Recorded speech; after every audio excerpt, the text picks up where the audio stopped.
Hello guys, welcome back to our channel Sonasha life.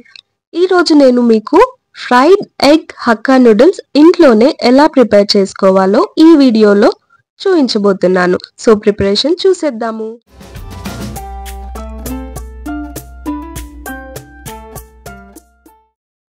First మనం hakka noodles కి కావాల్సిన veggies ని చాప్ చేసుకోవాలి.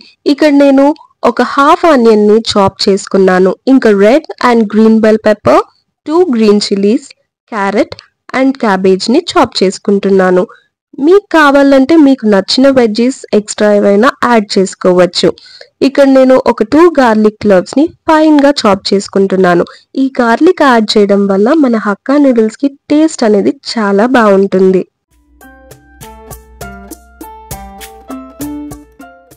నెక్స్ట్ మనం స్టవ్ ఆన్ చేసి నూడిల్స్ ని వాటర్ లో వేసేసి సాల్ట్ ని కూడా యాడ్ చేసుకొని మనం నూడిల్స్ ని బాయిల్ చేసుకోవాలి.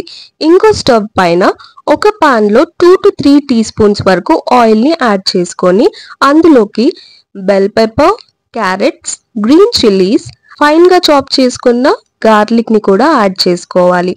ఇవి కాస్త ఫ్రై అయ్యాక వెజ్జీస్ ని పాన్ లో ఒక సైడ్ కి అనేసి మనము ఎగ్స్ ని యాడ్ చేసుకోవాలి. వెజ్జీస్ పైన మనము ఎగ్స్ ని యాడ్ చేసేస్తే ఏమవుతుందంటే వెజిటేబుల్స్ పైన ఎగ్ కోటింగ్ అనేది వచ్చేస్తుంది. సో అలా కాకుండా మనము వెజ్జీస్ ని ఒక సైడ్ కనేసి ఎగ్స్ ని ఫ్రై చేసుకుంటే సరిపోతుంది. ఇందులోనే మనం కాస్త పెప్పర్ ని ఇంకా సాల్ట్ ని యాడ్ చేసుకొని ఫ్రై చేసుకోవాలి. ఇప్పుడు మనము వెజ్జీస్ పైన కాస్త క్యాబేజ్ ని కూడా యాడ్ చేసుకొని ఫ్రై చేయాలి. చూసారు కదా, ఎగ్స్ బాగా ఫ్రై అయిన తర్వాత మనం వెజిటేబుల్స్ అండ్ ఎగ్స్ ని ఇలా మిక్స్ చేసేసుకోవాలి.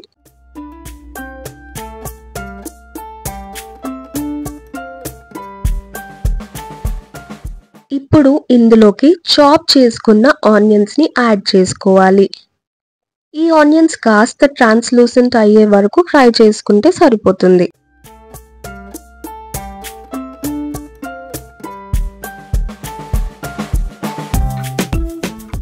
చూసారు కదా, మనం యాడ్ చేసిన ఆనియన్స్ అయితే ఫ్రై అయిపోయాయి.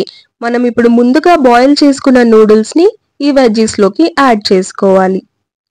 చాలా మంది నూడిల్స్ ఒకదానికొకటి స్టిక్ అయిపోతున్నాయి అంటారు కదా, అలా అవ్వకుండా ఉండాలంటే నూడిల్స్ బాయిల్ అయ్యాక వాటర్ డ్రైన్ చేసేస్తాం కదా, అప్పుడు నూడిల్స్ పైనుంచి కాస్త ఆయిల్ ని వేసుకుంటే సరిపోతుంది.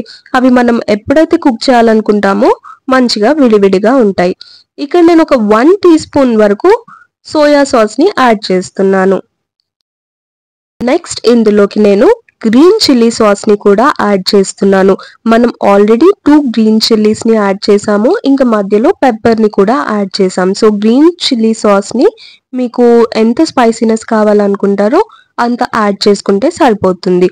ఫైనల్ గా మనం చాప్ చేసుకున్న స్ప్రింగ్ ఆనియన్ ని కూడా పైన నుంచి యాడ్ చేసుకొని ఒకసారి మిక్స్ చేసేస్తే మన fried egg hakka noodles ready అయిపోయింది.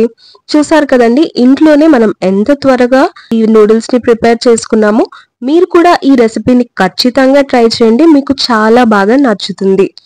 మరో కొత్త రెసిపీ తోటి మళ్ళీ నేను మీ ముందుకు వస్తాను.